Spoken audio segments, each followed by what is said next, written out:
My first week there, we got shut down by the New York Attorney General, stating that our entire business was illegal. And that's definitely not the most amazing way to spend your first week at a company. Where I was like, oh crap, like, was this the right move? And, there were a lot of situations with the regulatory scrutiny that, kind of was like, I missed the really fun time when FanDuel was, early startup stage where no one was bothering them.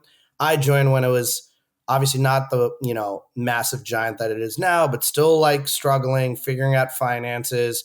Everyone was coming after us. Sports betting had not been formally legalized, and we were kind of operating in this gray space.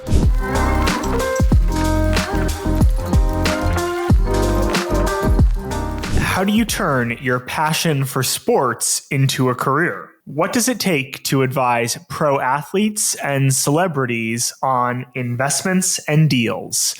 And how can you start to angel invest yourself? Today, I am joined on the abstract by my friend Sunjay Mathews, an investor, advisor, and dealmaker in the sports and media sector. He's currently an advisor to companies like tixbase, Just Women's Sports, both of which we'll talk about today, and Golfer X.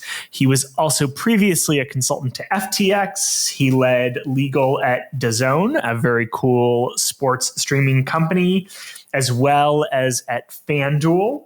He started his career as an associate at Davis and Gilbert and Skadden Arps, two firms that most people here in New York have heard of before. Sunjay, welcome to this episode of The Abstract. Hey, appreciate it. Thanks for having me.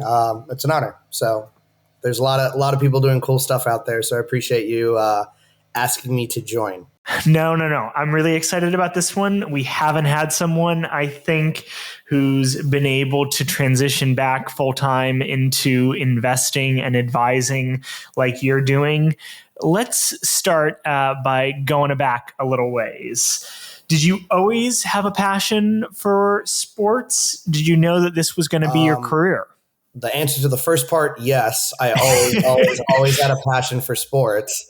The answer to your second question, definitely not. I thought it was a bit of a pipe dream, honestly. I've talked to people that said, kind of parlaying a career in legal into sports is like almost as hard as making the NBA. And I learned that the hard way. I mean, a lot of people see where I ended up. And, you look at my LinkedIn profile and a lot of the highlights that you mentioned, but what's not listed there are, the 50 plus jobs that I applied for.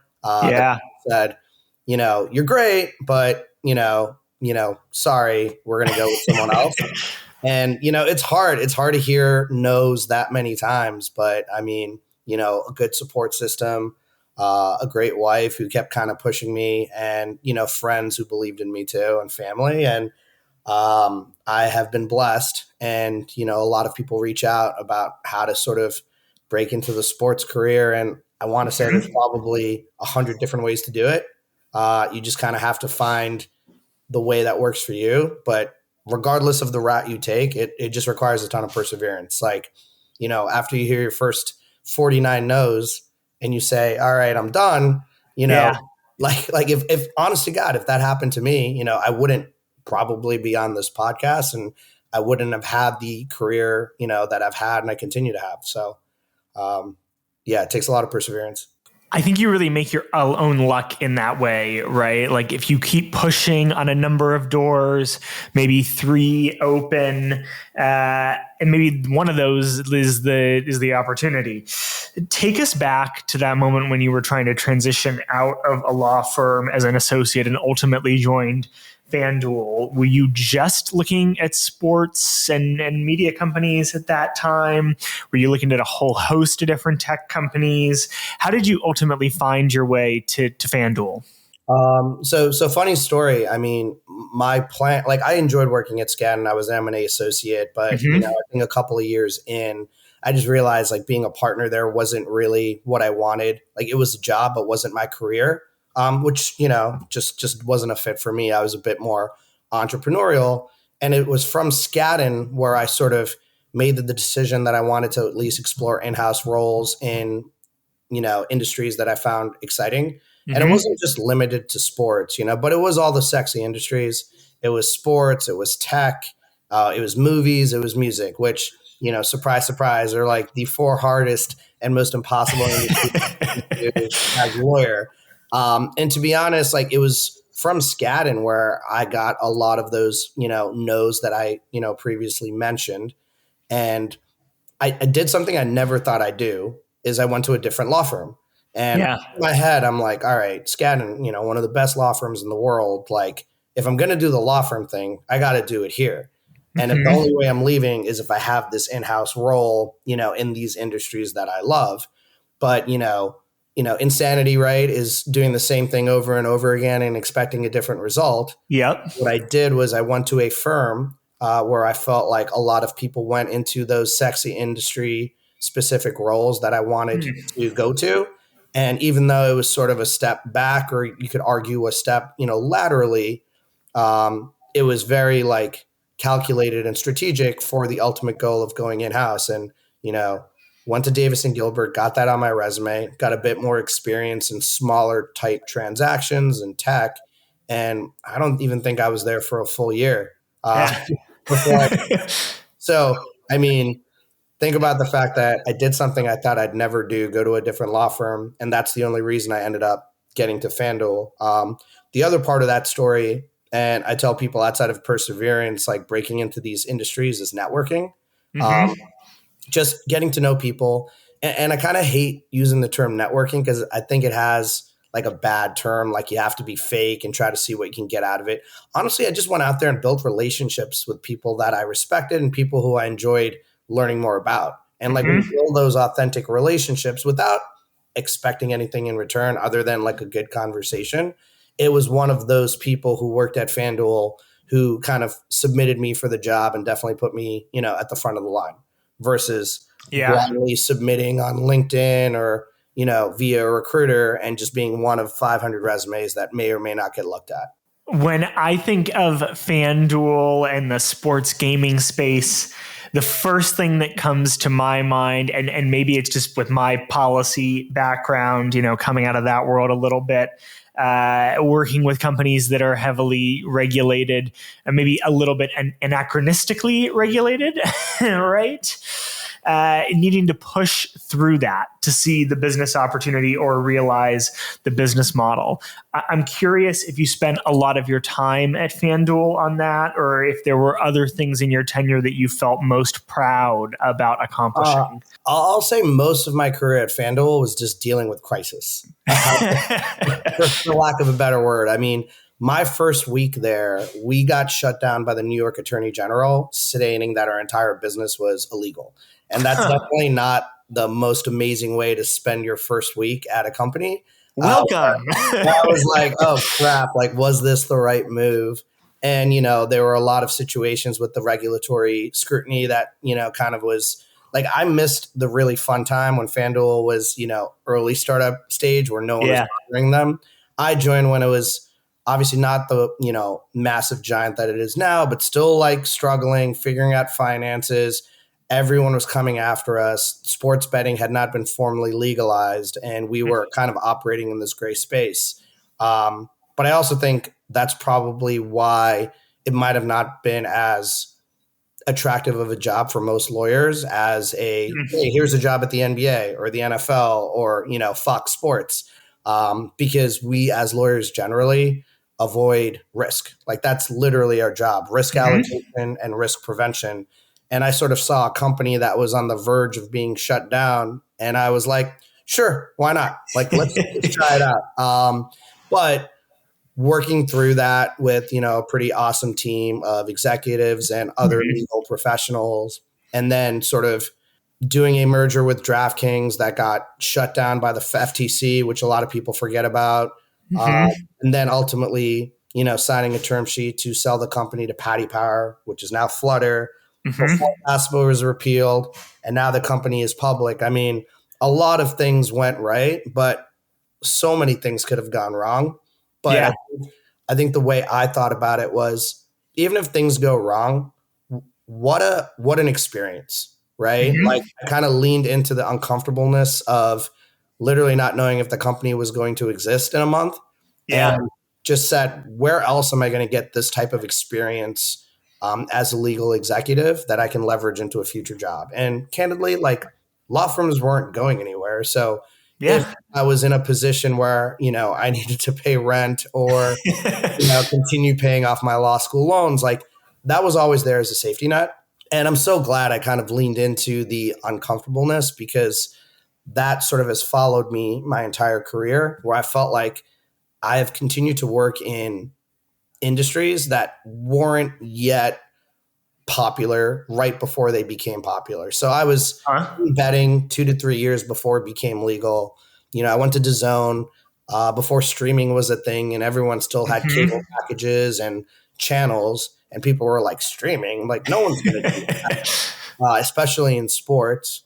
And then, when I was consulting with FTX, still like before crypto had its boom and everyone was trading NFTs. And I wouldn't say it's intentional. Some of it, like you said, is luck and you make it. But I feel like I've been blessed to continue to skate to where the puck's going to be instead of where it's at. And, that's sort of what I'm continue to look for and see where I add value. Tell us a little bit about why you decided to make the move to streaming and to DAZN.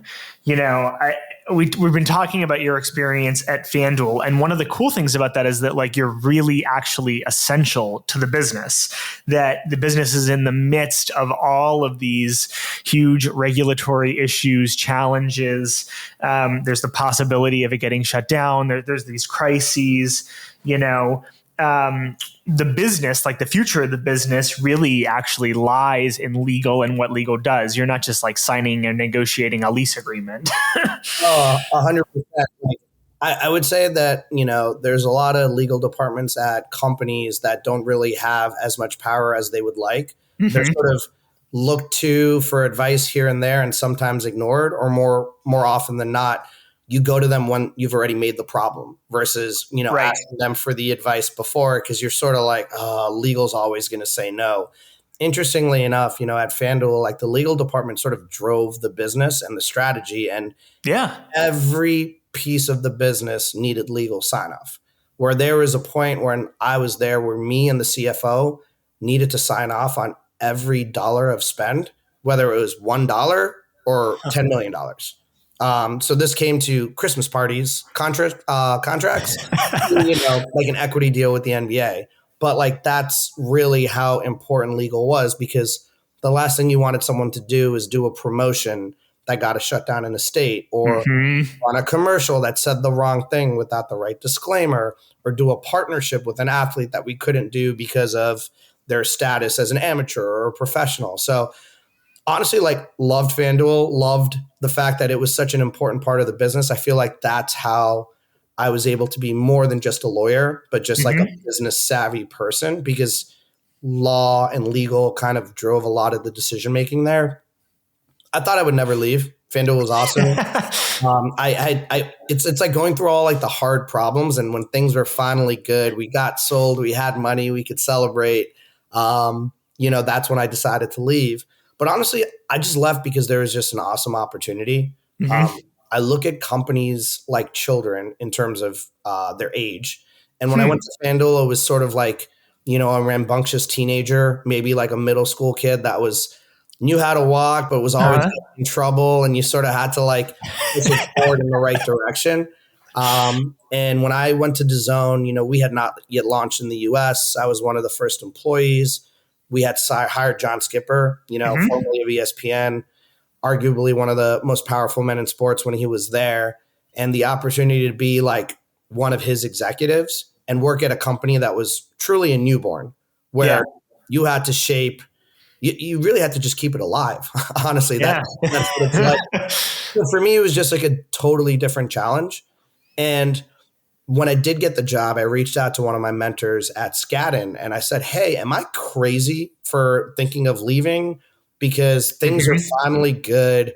Things are kind of going smoothly. I've gotten really familiar in the space. And because I was in gaming so early, like I knew it better than most, honestly, in the entire US.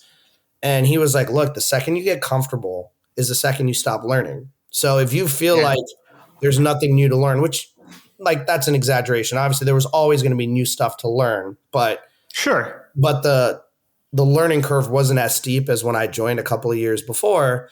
He's like, try this out and, sort of like balance out your experience. And I think one of the reasons DAZN liked me was because of my betting experience and how I could sort of parlay that into a streaming environment. So that's why I left DAZN. And I'd love to say I knew streaming was going to turn into what it is now, and the fact that everyone was going to have streaming and Amazon and Apple and Netflix were going to, but it didn't. Honestly, it was just an opportunity found me. It seemed cool, and I just wasn't scared of the risk. And I think that's always the most important part. There was a lot that could go wrong, and I sort of kind of focused on all the things that could go right. And I think that's just like a general good mentality to have that has helped me in my career. You know, you can always stay up all night, especially as a lawyer, thinking about all the things that could go wrong. Yeah. Kind of like focus on all the things that can go right. And when things go wrong, handle it, So that's sort of the approach. What do you think is actually going to happen with streaming, having had that experience and really watched it, being a part of it as it was growing up? It feels to me like everything was unbundled and now it's sort of getting all bundled back again. And like sports are a big part of that and are really one of the things that's maybe driving it. I saw a stat recently that was out of like the 100 live broadcasts that were most watched in the US last year. 95 of them were NFL games or something like that. Well, it's funny. Sports and Game of Thrones are like the only things that people watch live. Like everything else sort of binge. But sports is one of those things where like the second it happens, like the content is stale. Like no one is watching the NBA finals on a 24-hour delay. I have friends that live, internationally that have to wake up at 2 or 3 in the morning to watch games because they know that the second it's out, it's going to go on Instagram, it's going to go on TikTok, someone's going to text them about what happened, and there's absolutely no way to get that experience and that excitement from So honestly, I think that's why Netflix is now leaning into that world, because it's the only thing, no matter what, that people need to watch live at that time. Yeah. And it's also really important for advertisers because everything else you can sort of fast forward or skip after 10 seconds or just kind of walk away. It's like, 2-minute commercial break. All right, see you later. But in sports, you're sort of just there. To answer your question on what I think is going to happen, it's weird. We went from unbundling to a lot of specific channels. I think we're just going to go back to bundling again. I think at some point, all the things that we hated about cable in terms of buying full packages of channels that we didn't want, so that we could specifically pick what we wanted, is just going to end up being, here's cable presented in a different way on a bundled, situation or platform. I think the more interesting thing about streaming is just the different ways of watching, which the technology is getting there, where there will be an opportunity for us to watch together sort of as a watch party. It kind of exists now, but not as prevalent. There's going to be a way for you to get different commentators. You saw a little bit of it in the Super Bowl where there's like a Nickelodeon version of the Super Bowl for kids. Yeah. Where SpongeBob SquarePants is a commentator, and when they score touchdowns, like slime goes places. There's going to be things like that for different demographics, whether you're, Gen Z or a boomer or whether you're international. There's going to be different camera angles that you can control to really make it personalized. Yeah. More and more you want to focus on a particular player. There's going to be ways where you can, integrate your sports bets so that it can sort of like show you how close you, because right now, especially for people that bet, it's a 2-screen experience. You have your phone up, keeping track of like how close you are to hitting a parlay versus why not just like have that on 1-screen experience? But if I'm not betting, why would I want that? So I think there's going to be a lot of personalization in streaming. That's going to get introduced. And I think that's going to be like the big game changer. Like that's where AI is going to come into play. And how you're going to like upsell people on, hey, here you can pay for this for $4.99 a month and just get your basic, but pay an extra $1, $2, and you'll get 10 more different versions of the same stream. Have like a totally different experience. So that's super cool. I mean, so I watch a lot of tennis, and I always want to see the court angle, which they very rarely show on live TV. And I get it. They show the higher angle so that way people can see the point construction. But if I had the option to go in and click and see the players from down close, like right behind the baseline, I would totally do that. Yeah, 100%. And then don't forget, like, you're miking up players now too during games. So like everyone wants like a little taste of like what it's like to be an athlete and what they're talking about on the bench or, in the locker room or whatever the case might be. So having those, insights is also going to be a big part of it. And then there's also that creator economy too, where like, I think at some point, these leagues are going to license some of this content out for people to cut and create memes and introduce anime graphics. And they're kind of doing it now illegally, candidly, right? Like there's no real licensing, but at some point there's going to be a way where the leagues are going to learn to monetize and just say, hey, do it, get amazing content, but it's going to cost $100 a month or $100 a year for you to have access. And we're going to put restrictions on it where you at most can clip 30 seconds of a game, but then it's going to push the content out there and, reach a new audience. But I think the leagues are starting to realize innovation is critical. You're seeing a lot of it in baseball with, having runners on second base in extra innings and, relievers having like they're changing the rules. They're introducing potentially, a robot, like a computer strike zone. Yeah. I think a lot of these leagues are going to have to start doing that.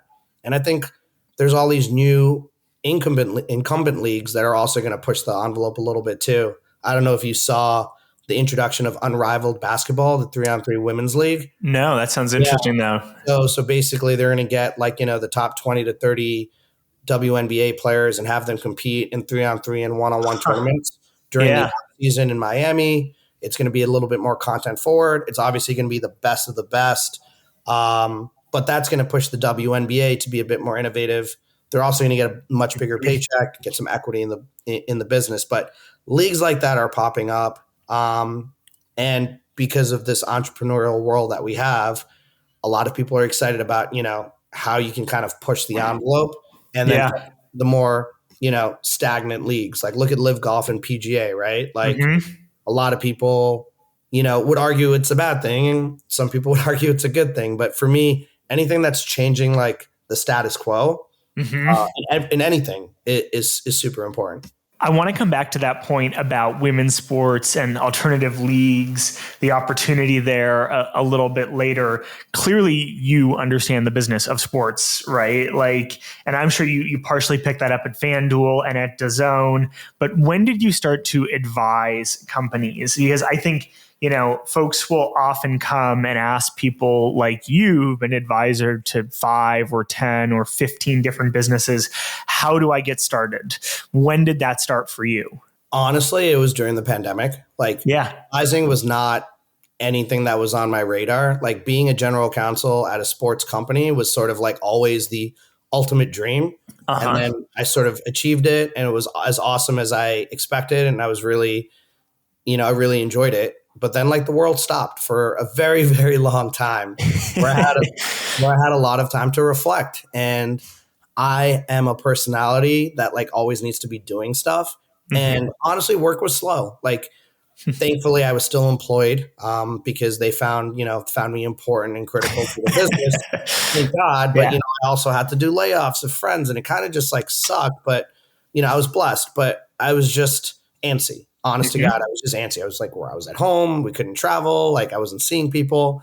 So I sort of just reached out to my network, that network that I've spent like over a decade, building and just jumping on calls like this and just saying, hey, like I haven't seen a human being that's not my family in like 4 months.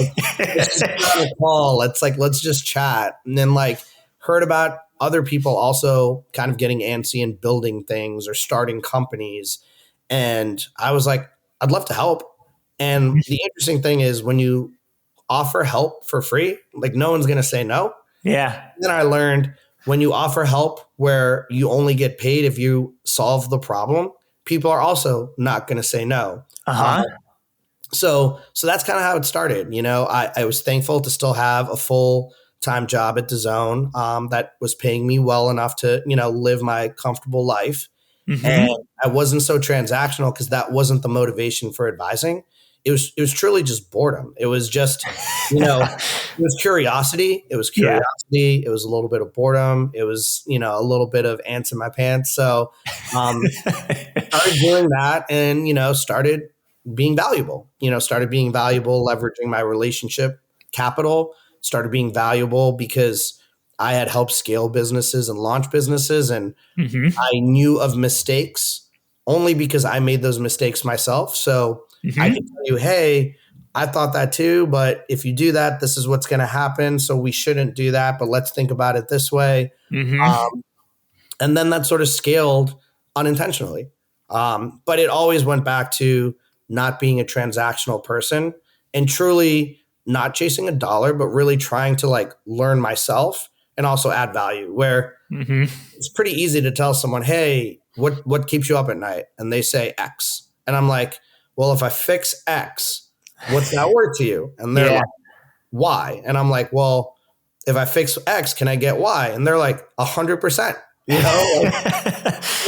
and I'm like, if I don't fix X, you owe me nothing. But we tried and we got to know each other and, I gave it, a shot. So honestly, my advice to anyone trying to advise is just do it, right? Just go out there and just offer your help to people. And a lot of people are going to say, no, thank you. And, I also advised in a lot of industries that I probably had no business advising in, but I also look back on my career and everything I did stuff that I didn't know how to do until I started doing it.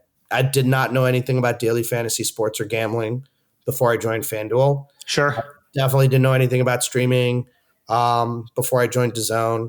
And all the industries that I've advised in, whether it's cannabis or Web3, all industries that, I sort of just continue to be a curious person that was willing to say, hey, I don't know that. Let me find out.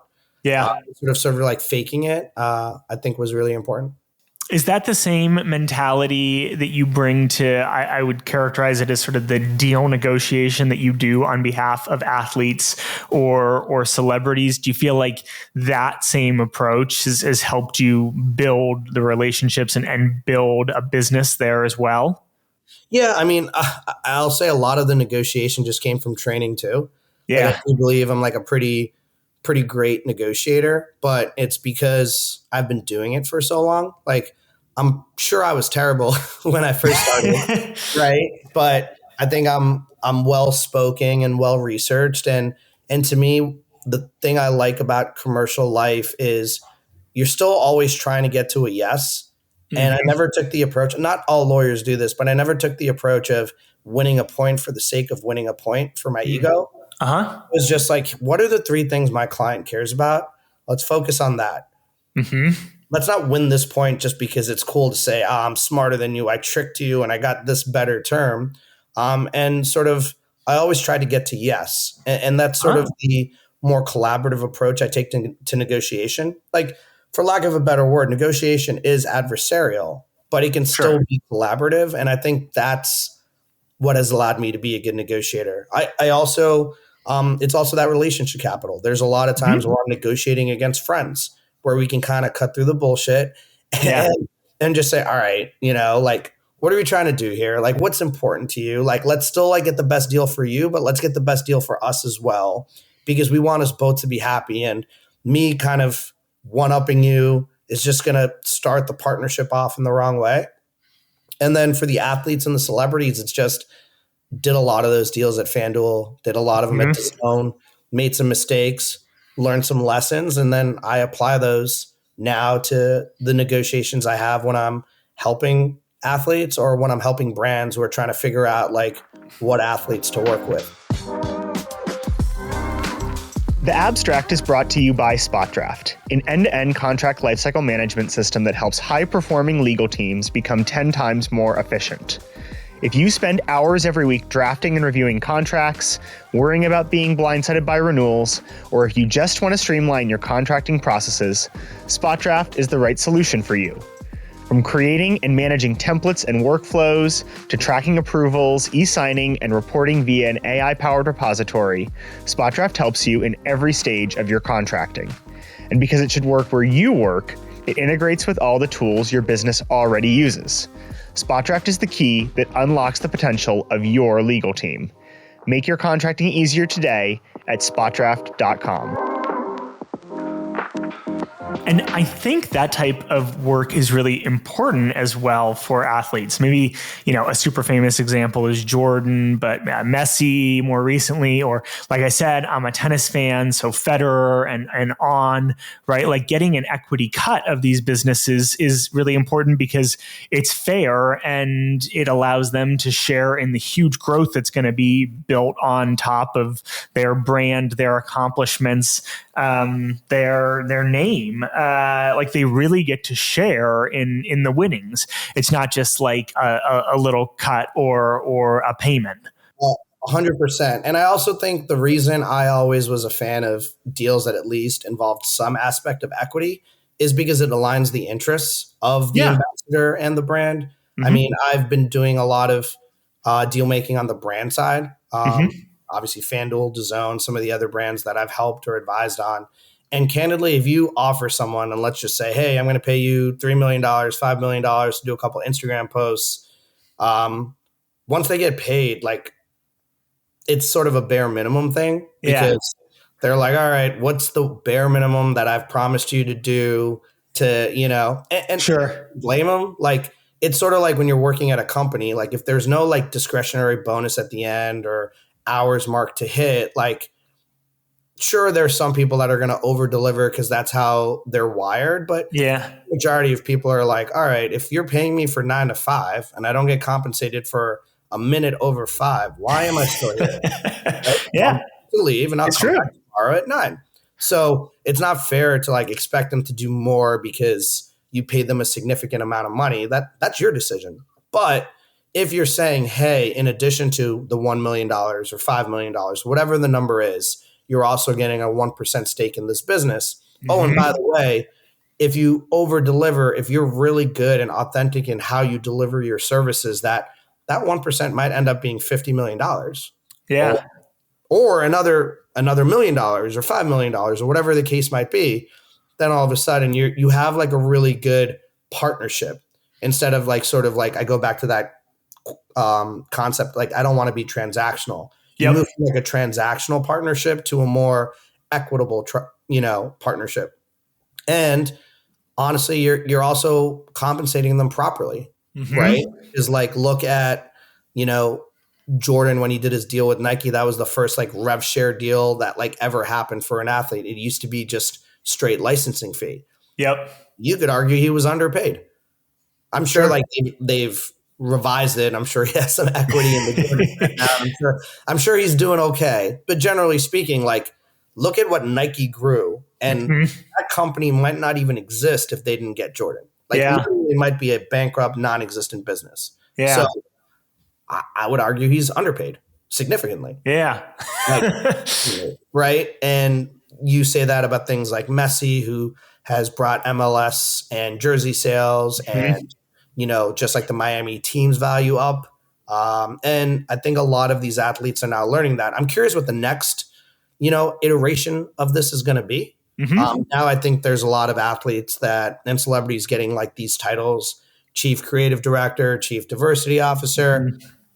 A lot of them have been more just, not real roles, but more just roles. But I wonder if people are going to start saying, hey, I want a board seat to have some decision making as an equity stakeholder, or hey, I want this role, but I want the requirements that come with it too. Like if I'm your chief creative officer, I want all creative to go through me and my team, because when I retire, this is the type of work that I want to do. And, this is the name I'm associating. But yeah, I mean, it's a fascinating world.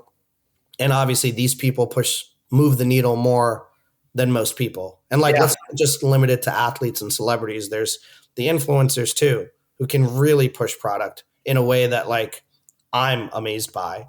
Yeah.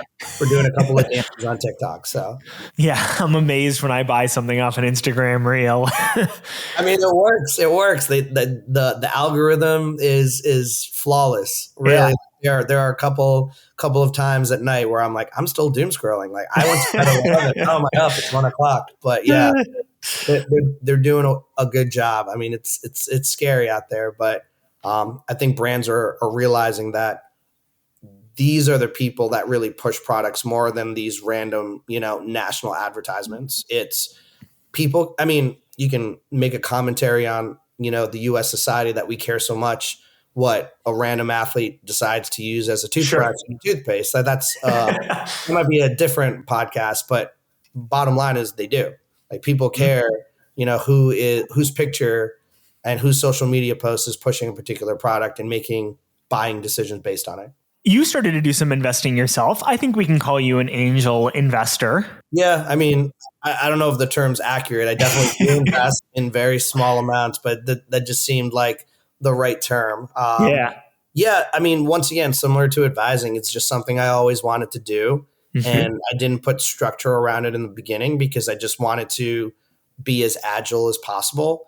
I mean, if you invest in anything, right? Whether it's $1,000 check or a $10,000 check or a $100,000 check, investment makes you an angel investor, period, end stop. So, if you have a friend or someone that you've been impressed with what they've built in the past or what they're building and they're out to fundraise and there's no limitations on check size and you want to get a little bit of the action, you can do your due diligence and invest via, an LLC or in your own personal name. Mm-hmm. Now, do that a couple of times, make some mistakes, invest in things you shouldn't have invested in, do really well with some investments, and then maybe you have a knack for it.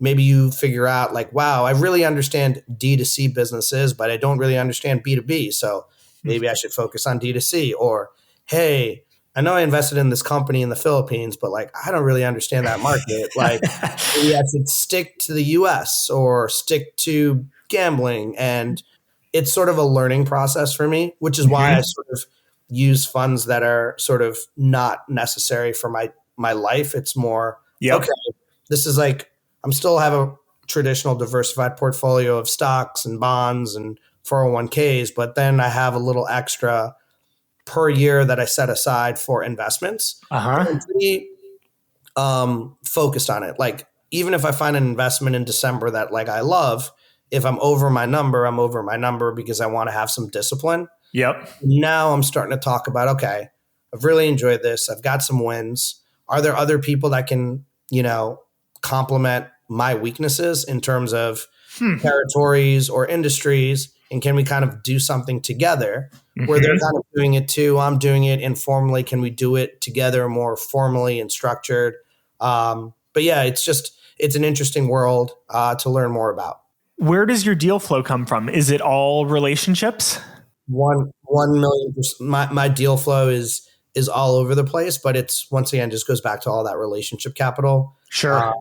It's a lot of people that just sort of like, hey, you should meet Sunjay. Sunjay, you should take a look at this. Hey, you are in the tech space. I'd love you to tell me what you think. I'm thinking about investing in it. You can invest in it with me. And it's also just sort of being sort of like having the reputation of being open to having a conversation with anyone, which damn, like honestly, like I'm happy to, like, there is no like, oh my God, you're too junior. This is a waste of my time. Like I'm just open to talking to anyone that's a good person. And I usually get more out of it than the other person because it's fun. They have energy. They're doing cool stuff. There's not like an age requirement for innovation, right? And I would argue the younger you are, the more differently you see the world, and kind of pushes my ability to see the world differently too. So deal flow is very much just one, relationship capital, and also identifying yourself as an angel investor on LinkedIn helps. Like, I've definitely I have a call next Tuesday with someone I don't know. We have no connections. Purely saw as an angel investor. Send me a LinkedIn message. I said, hey, shoot me an email with what you're building, and we'll take a look. And it was somewhat impressive, and I want to learn more. So we're going to talk on Tuesday. So that's cool. Yeah, I think that LinkedIn headline is intentional too for said deal flow.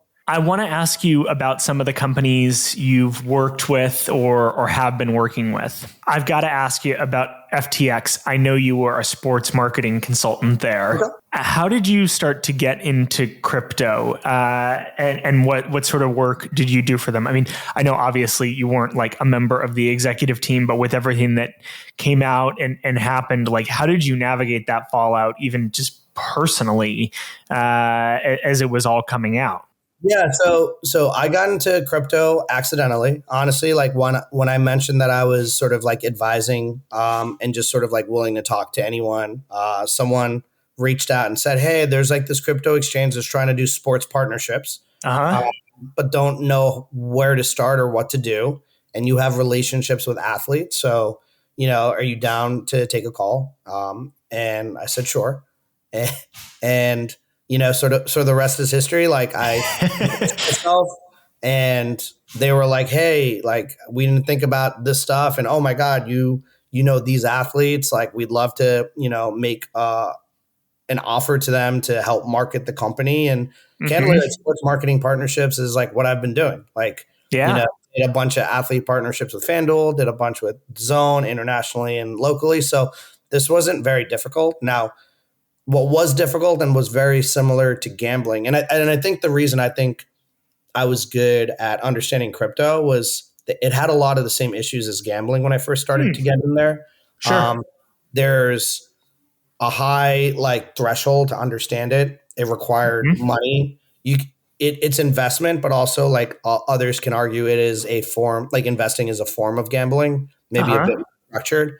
And it was also in a very gray area where regulations hadn't caught up with it. So you're operating in a gray space until regulations caught up. So the approach in scaling, the approach in launching, the approach in educating consumers, very similar where I was like, wait, I've been through this before. Yeah.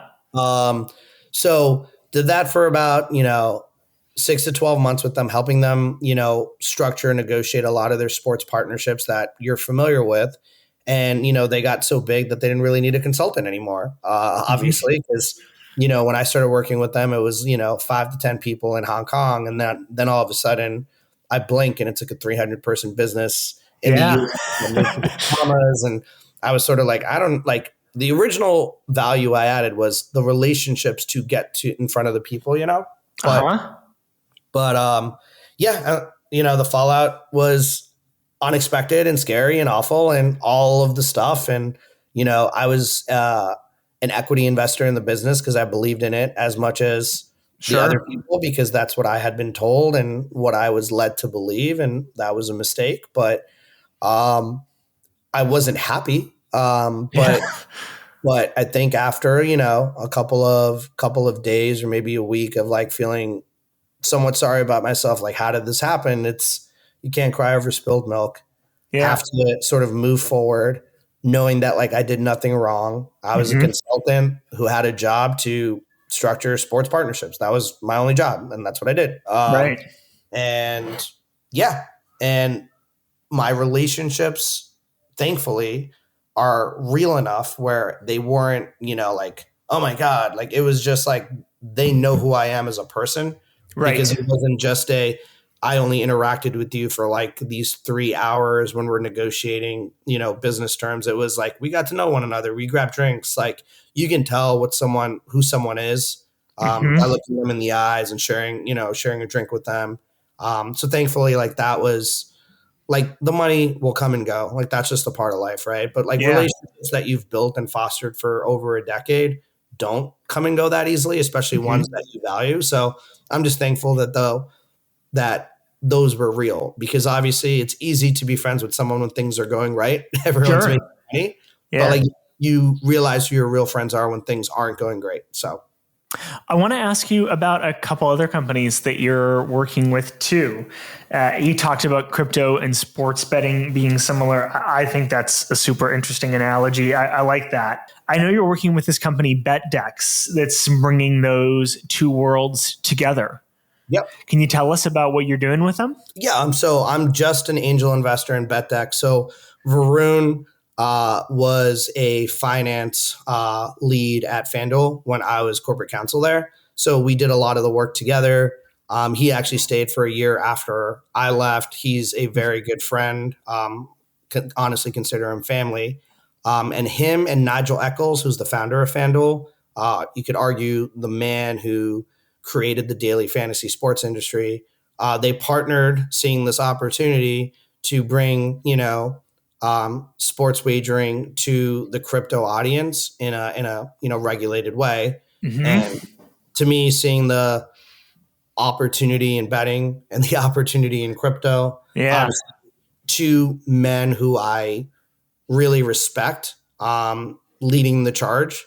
It just seemed like a no-brainer investment for me, for them to, hopefully continue building the momentum there and, giving me a return on my investment at some point, right?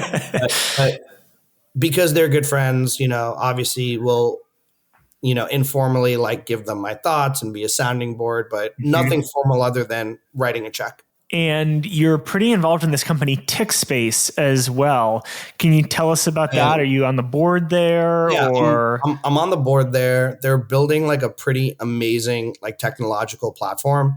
For lack of a better word, it's just actually I have been offered a decent number of board roles just over the course of my career, and a lot of them I say no to just because time is valuable, and it just really needs to be something that I believe in. And the thing that I like the most about tixbase is, even though they're a blockchain business for ticketing, when we talk, they're like, we're not a blockchain business, we're a ticketing business. And to me, that was interesting, because obviously more than blockchain competent people use tickets. And obviously there's much more people who don't understand blockchain that use tickets than the other way around. And I do think a lot of the NFT tickets situations that are out there on the blockchain require you to open a wallet and get Ethereum or Solana. And there's just all these barriers of entry. And then you're like, I don't know what I'm doing. Like, I just want to go to a show. Yeah. For them, like, the technology is on the blockchain, but nothing changes for the end user. Your experience is buying something with your credit card or crypto if you'd like, getting a QR code, and all the security and additional benefits that they provide is on the back end. And they provide additional data and security for the user. They help control a secondary market. And what I like the most about them is, one, it's just a great team. Like, Emil and Vincent are the co-founders, really smart guys. And that's a little bit of betting on not just the horse, but also the jockey. They're backed by Ava Labs, which is like a fantastic, blockchain protocol for speed. And they have a ton of traction internationally. They just signed a deal that gives them 90% of market share in Turkey. They're having conversations with football clubs in Brazil. And it's clear that they have momentum because they're going to partners and venues and leagues and saying, hey, we can help you make more money. And that's ultimately like what everyone's trying to do. And then all of a sudden people are like, oh, wait, tell me more. It's like, oh, we can, help eliminate fraud. We can help deal with scalping. We can help you get a piece of the secondary market. Oh, and in the long term, because we're on the blockchain, there's additional like fan benefits and community benefits that we can introduce. The other thing I really like about them is they're not egotistical and like everything needs to be tixbase or nothing. They're happy to work with other ticketing platforms and just be the back end solution from a technology standpoint. So for me, it's, you're not trying to win and beat Ticketmaster, which is damn near impossible. You just want to work with them. And if you build a solution that's just so fantastic, you're a great acquisition target or a great partner and a technology partner. And it's been fun. They're currently in the process of raising. So obviously, if anyone is interested in learning more, let me know. And I'm happy to make the introduction to Emil and Vincent so they can tell you a bit more about, what they're building and what their vision is. But that's one of the companies where I'm a bit more involved in outside of just, writing a check. I mean, this seems like a space that's just like ripe to be disrupted. If you think about all of the complaints about the user experience around ticketing, that DOJ case around Live Nation and Ticketmaster, it just seems like a space that's ready to be disrupted. Exactly. I think that's kind of the point. But for them, they're not like trying to be disruptors. Once again, they're just trying to improve the situation right now from a technology standpoint, because candidly, like the technology is really stale in a lot of these companies. It's all like really slow, and you're just like, how is there's not a better experience with what people have built? So they're building it, and I think they're doing a really good job. And the nice thing is that the traction that they've gotten overseas is proof. And we're not talking about like 1 million. We're talking about like 22 million tickets. That they're going to be in control of and servicing. And I think a lot of the NFT type, blockchain type ticketing companies out there, they're just Eventbrite, maybe Eventbrite Plus. Like they're great and they provide a lot of solutions, but they can't do more than like 1,000-person event or a 10,000-person event. But honestly, if you're able to provide those benefits without changing any experience for the consumer other than it's better, the controls are cost, and there's security, there's no security concerns. But you can do it for 1 million, 22 million, million, then that's pretty good. So go ahead. No, I was going to say it's funny because when I first met them, their company name was NFT Tix, and I feel like my only value add was to change the name. Because NFT is just like a scary word to a lot of people, and you just lose a lot of adoption. Versus you get an email from tixbase. They're like, it doesn't matter that it's on blockchain. No one knows how QR codes work. I could not tell you how the internet works. I have absolutely no idea how we're streaming right now. If you told me this is on the blockchain, I'd be like, cool. Like, right. But so no one needs to understand the technology. They just need to understand the consumer benefit for the consumer, obviously, and the economic advantage for the venue. Last substantive question before I ask you maybe my traditional closing questions and some fun ones. The opportunity around women's sports seems like a huge opportunity just from the perspective of like making society a better place, providing more equality and opportunity around sports. And obviously there's a ton of investment there. I think maybe earlier I referenced Angel City and the work that Serena Williams is doing in the space. Yeah, like tell us about some of the work that you're doing in women's sports and the opportunity that you see there. Yeah, so for what it's worth, this is like, I feel like another one of those where I feel like I got into women's sports before it got cool and exploded, which I'm like really happy about. But I always thought that there was an opportunity there just because I love sports, and it didn't make sense that like 50% of the population, which is female, maybe even 51, like we're just ignoring, right? So I just knew at some point it was going to happen. I just didn't know when. I'd be remiss to tell you that like I identified just women's sports as an opportunity and went out. I have a friend who posted on Instagram, hey, need legal help with a contract with the athlete. If you have any recommendations, let me know. I swear to God, this was like December of 2022 or even 2021, like right after the pandemic or during the pandemic. And once again, I was kind of bored. I was curious. I hadn't talked to her in a really long time. We went to college together. And I replied, and I was just like, I do that. Literally, that 3 words, I do that. And she was like, oh, like how much would it cost for you to like take a look at X, Y, and Z? And I was like, send me the contracts and, I'll take a look. And there were very basic contracts that like, given my like background and very like complicated things, like I was like, I literally told her, I was like, I'll just do this for free. Like, I was just like, this is like 30 minutes of my day. Like, I got this. Like, don't worry about it. And she told me about what they're doing. And I was really impressed with the founder, Haley Rosen, and what they're doing. And obviously the name gives it away, Just Women's Sports. Most women's media companies out there are sub-brands of a male-dominated media company. Like Highlight Her is a sub-brand of Bleacher Report. ESPNW is a sub-brand of ESPN. I mean, the WNBA is a sub-brand of the NBA. And here's her as a, Division I women's soccer player seeing an opportunity to just say, hey, we're going to focus all of our attention on women's sports and nothing else. So we're not going to say, oh, our best advertisers go to men's sports and whatever's left over goes to women's sports. Our best writers go to men's sports. It's right. Everything we build is for the coverage of women's sports. And when I learned that, I just thought that was like a great opportunity. And, then we sort of like structured a more formal advisory role for like a couple of months to help them out on the legal side as they got their funding. And eventually we're able to afford a law firm and a GC and all that stuff.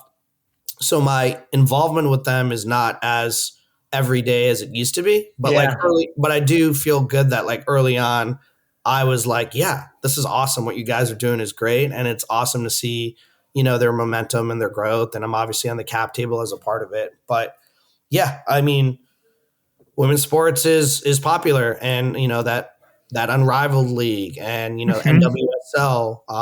There's just like a lot going on. I mean, even just all the drama around like what's going on with Caitlin Clark and the WNBA and not making the USA Olympics team. Like, sure, for me, I'm just like, people are talking about it. Like, that's amazing, right? Like, to me, I think everything in life is about storytelling. I think the WNBA, like, all these athletes have amazing stories to tell that aren't just getting out there, because you're talking about women that are like giving birth and then coming back and being like high-end professional athletes. And, a lot of them are LGBTQ, and like, what is that experience in like a locker room? And is that difficult? And, just being viewed like sort of as a sub brand, or like the struggles of not flying commercial and making a gajillion dollars. And, and even the stories of, hey, it's the off season, I can't take it off because I didn't make enough money. So I have to go overseas to Russia, like Brittany Griner, and get a paycheck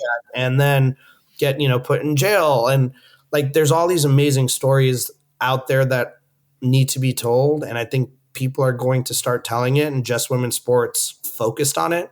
And I think that's what male sports leagues have figured out. Like, they're doing a fantastic job storytelling, with LeBron James. Like, the truth is, in the NBA, like, even if you don't like basketball, there's probably like 5 to 10 NBA players you can name anyway, just because they're more relevant than basketball. Right. And like, that's sort of like what needs to happen in women's sports, because those personalities are out there, and it's still early. That's the other thing too. Like, the NBA and the NFL and the MLB, they've been around for like 100 years, right? Yeah. Like, WNBA is around, 10, 15. I'm not even sure, but it's still really, really early. So I think it's nice to, from an investment perspective, like, I think there's a lot more upside in getting involved in women's sports.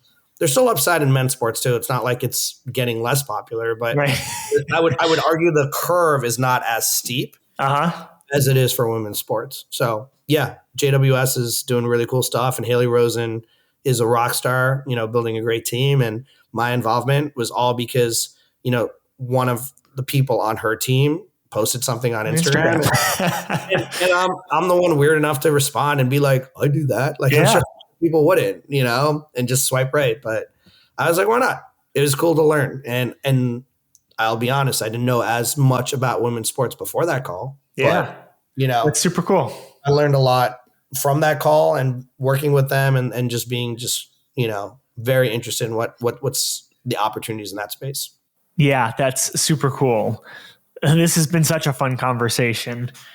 A couple of traditional closing questions that I like to ask our guests. The first is, and I hope I'm not putting you on the spot with this, if there's a book you've read recently or that's been influential in your career that you want to recommend to our audience.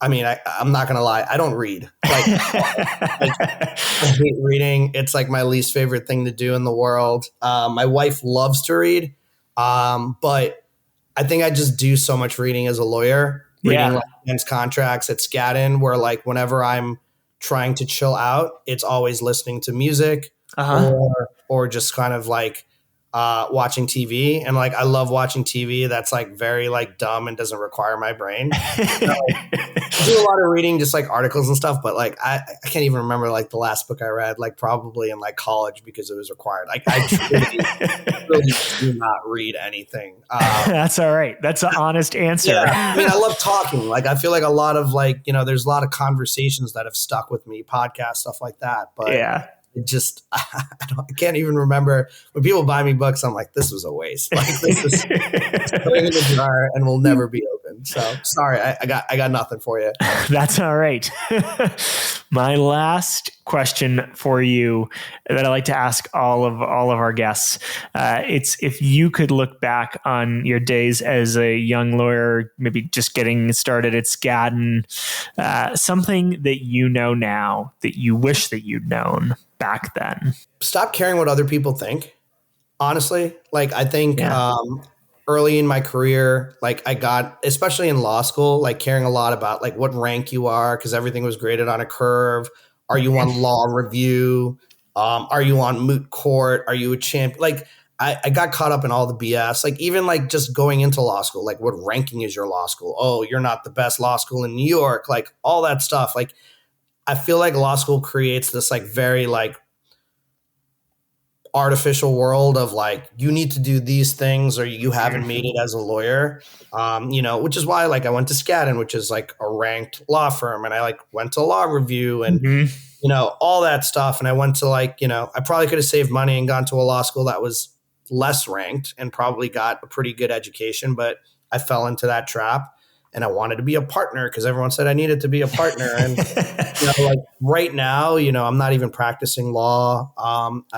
You could even argue I'm unemployed for lack of a better word because I sort of work on the projects that I want to work on and I have a consultancy where people are like, what do you do? And like, I'll be in a room where someone's like, I'm a partner at Skadden. I'm the general counsel here. And I'm like, I'm just chilling and like working on fun projects and, and learning is, and I'm sure it gets a lot of like those weird, but like this is the happiest I've ever been, which is fun to think about where, I was a general counsel at a sports company. I worked at Skadden, and that wasn't the happiest I ever was. Like flexibility, control, building something is when I was happy. So I wish I knew back then because I would have probably made these changes earlier where it was less about what is your title. Like I remember like arguing about being a general counsel versus a chief legal officer as like a title.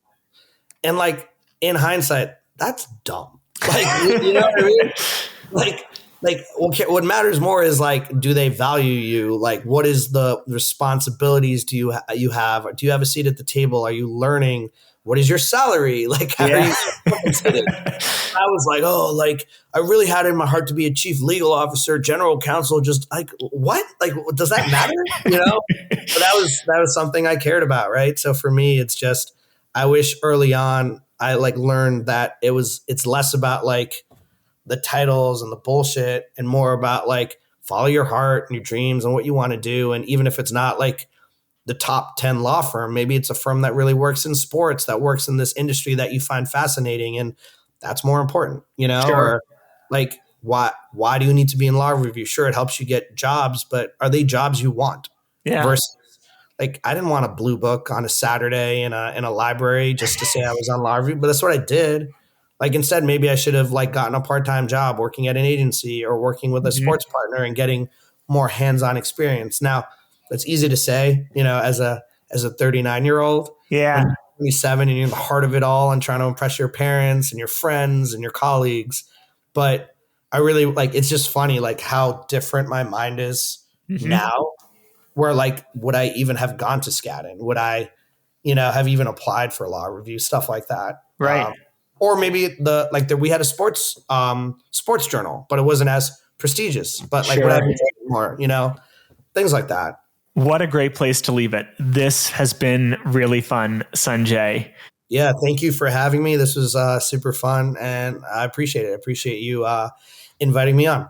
And to all of our listeners, thanks so much for tuning in, and we hope to see you next time.